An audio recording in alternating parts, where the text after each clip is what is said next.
เป็นหยังเขาว่ากับบุ้ยไผเขาน้ำได้กับวิวบันไดแล้วเขาวัดน้ำได้แต่ได้มาแล้วแต่ได้มากันเฮาบ้าๆบ่ๆน่ะโอเคอยู่สวัสดีจ้าเพิ่งมาแต่งานพี่น้องมาแต่งานยอดโซฟาแล้วก็เลยมาเอาของอันFCเขาเจ้าฝากมาให้ ปลาบัวจนล่ม มาแต่ไทยของคนปีใหม่ เดี๋ยวนี้คือจังหูซึกว่ามีน้ำมีนวลขึ้นบ่เหรอ บอก ฮะอกตึงเต่งตังนะจ๊ะ เบิ้นซ้ำน้ำซีบอก สบายดีระบายจ้ะพี่น้องเจอามาลามาแวดจ้ะ มันไหม อ่ะ กินจนอิ่มฮักกะสิเอิญ อืม อีภาคหย่ำมึง คันว่าหา อั อั น น ออกมาแต่วัดปากกูปากกู แนวนั้นแล้ว มั มัน น กินหยังน้อย เออ คือตาแซ่บแท้บ่ คันว่า เอิ้กระสั่งเด้อ เออ บ่ย่าเอิ้นกะสิ มันก็กินข้าวแล้ว กะ พี่ สิ น้อง กินน้ำเจ้าโดยขอบมกขอบใจหลายๆก็ให้เจ้าร่ำเจ้ารวยใกล้ปีใหม่แล้ว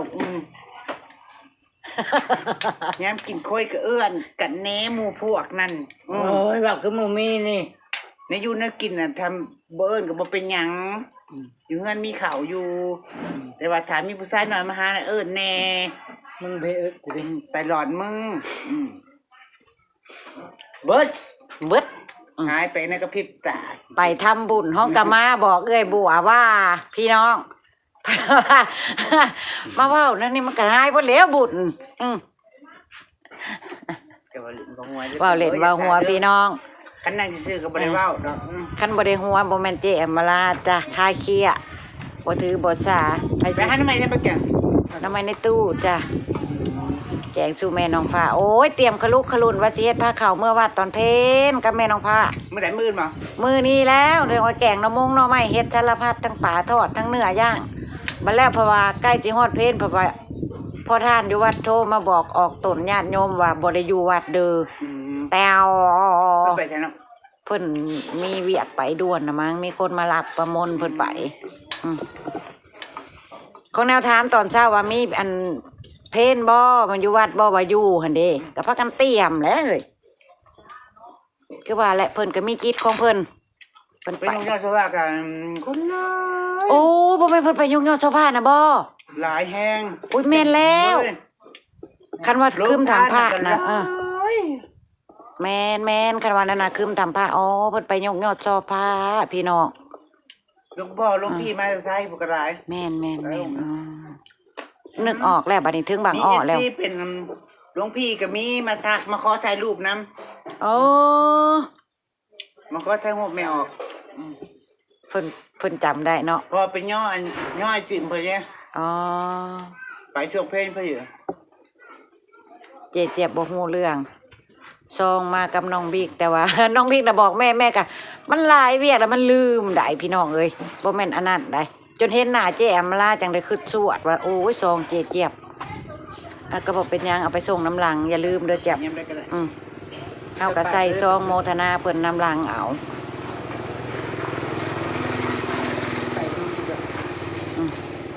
แซ่บบ่เตะว่าของแม่มากแล้วก็แกงหน่อไม้แน่ของพ่อมากนะเนื้อย่างคั่นมักนาวแจ่วคมอันเฮ็ดนั่นสิเฮ็ดผ้าขาวให้พ่อกับแม่น้องผ้าเพิ่นว่าสิได้บ่ได้เฮ็ดพุ่นแหละหลังปีใหม่ก่อนเพิ่นสิกลับบ้านจังสิเฮ็ดใหม่ ภาษาลูกตากูครับ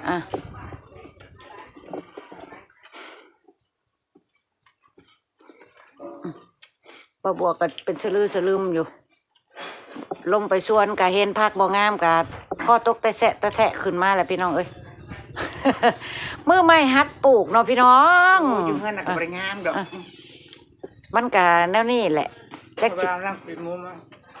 โอ้ยซื้อมาแล้วขี้หมูก็ได้ซื้อ4 สอบพุ่นแช่นั่นโฮดอยู่กะยังว่าหาแล้ว แต่ปิดมุมจะนั่งกับน้ำปืนนะ มันก็ได้เพิ่งเริ่ม ตายนำพี่ โฮดลายผัดตายเปื่อยเขาจะได้เนาะอันใดก็ ฮ้ ได้ อนได้มันเป็นแก๊ส มันเป็นแก๊สมันฮ้อนแม่นที่มีแต่ กินงัวกินหมูกล้วยดีชุด แม่นแหละ ลงทางกูแต่ไปอีกมันตายนำเป็น ถึงว่าแบบอะไร ได้จังบ่งามแท้หมดทุกอย่าง พ่อน้องบอยก็โอ้บ่จักสิว่าแล้ว ยังกระใส่หากบ่สัตว์มันสิได้เดือนหนึงเลยที่จริงมันควรสัตว์แล้วพักนะแต่งทั่วแล้วหั่นเด้หักยังคิดทิ้งอยู่ ร่างในตอนแรก มันล่างแต่ตอนแรก เป็นยังไงเลย มันล่างแล้ว คือมันตัดเลยนะ เพื่อมันสิท่ายหากไม่เนาะเพื่อมันสิเดินลากไม่เอา แล้วขัดแล้วครับ คั่วไปเบิ่งไป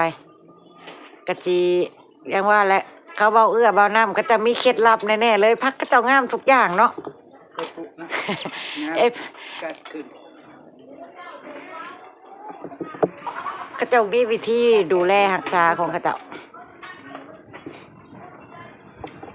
เจ้าแหละงมซาวขึ้นจากปลูกแล้วปลูกโลพ่อใหญ่พร ล้างเป็นล้าง พ่อใหญ่พรก็เอาจนหน้าแหล่พี่น้องเอ้ยกระบอกงามให้เรา เขาได้ปลูกเกินนั่นเลย แต่ละมือแล้วกะคุกกี้แต่กับสวนเราจนหนาแล้วแหล่ปื้อๆระเบิง ผ่านนาพักกะเอาอีกแล้วกับหลานนะอาบน้ำแล้ว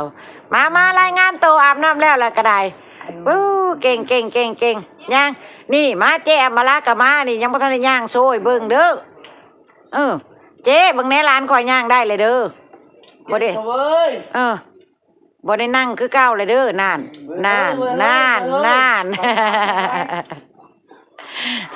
มันมีผู้บำบัดเติมสินั่น คันนั้นแมนฮะมาลูกมาคอยมาลูกคอยมาตึม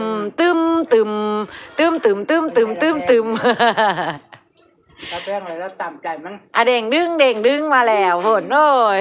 ใจมันกินลายด้วยน้ำหนักมันก็ มาเจ็บเอาตังค์ให้นะเจ็บเอาตังค์ให้เพื่อนนั่งเลยเอาไปทั้งขางเจ๊เวลานะ มาสิมา แล้วมันก็มา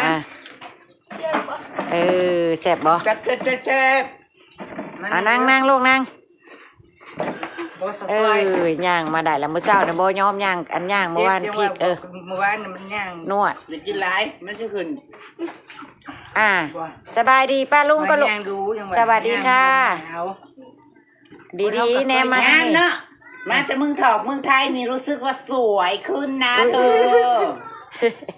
ขอบคุณค่ะเบิ่งแน่น่ะ ย่องเพิ่นก็ขอบคุณค่ะ เลยมันไผ่เจี๊ยบ ปลาเจี๊ยบสวยตรงไหนน่ะ มึงเติมมันแน่นเลย เขียวก็เขียวก็เขียวแถมยังแก่ด้วย บุแม่นดอก ฮะโอ้ยเอาน้ำให้เจ๊กินบ่น้ำเหลือกินเลยลูก นี่นะ เป๊ปซี่เอามาแม่เจ็บเอาน้ำมา ขึ้นมาลูก ไอ้บอยมาแล้วไอ้บอยมาแล้ว ตัวแง่อะไรเด้อ มาอยู่บ้านเลยบอกป้า ขายของ มาขายของบอกมันสิลงไป กองแท้ในบ่อยบ่ แดน บ่ลงไปอีกบ่ บ่อยขายของที่บ้าน มากบิ๊ก สิอยู่น้ำไก่บิ๊กกินฮอดไอ้บิ๊กไอ้บ่อยบ่กินฮอดอยู่ ฮอตตัวฮอต ขึ้นฮอดตั้งใจเว้านะก็เจ๊เว้านำนะเฮ้ย ตัวฮอต กินฮอด หาอีหยังของวางสมเช้าหาโทรศัพท์พี่ ขึ้นทับ ขอบคุณครับโอ้ยตายแล้ว ใช่จากเขาอยู่บ้านบ่ แม่นะ แม่นะ เบิ้งเทียบปะ เบิ่งเจี๊ยบอีแลสิเบิ่ง YouTube เบิ่งแจ่มาลานํเด้อ เบิ่งหยังปลาเจี๊ยบมันคลิปก็บ่ค่อยถ่าย อายุ เอาเสียงลงแน่จังน้อยลูก จะลง แห้งก็เล่นขึ้นบ่เนี่ยอ่า เบิ่งปลาเจี๊ยบตรงไหนน่ะเบิ่งตัวเองตัวน่ะ ถ้าเบิ้งเทียบปะ ถ้าเบิ่งเจี๊ยบกัน เบิ่งแล้ว เจ๊จะมาแต่ไส มาแต่เอาของมานั่งสี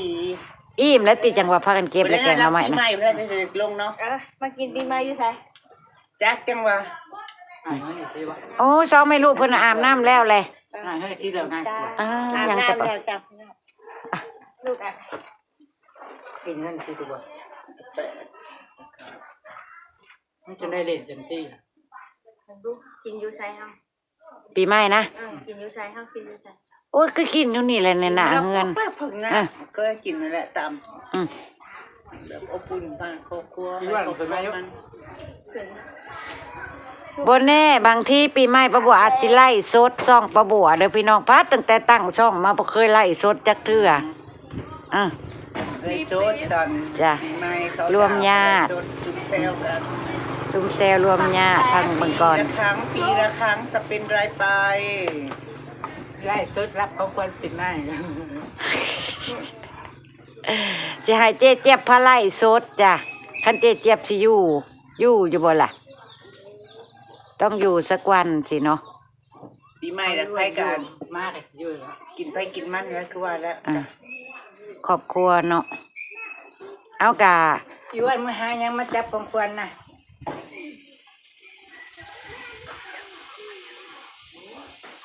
ถึงทวน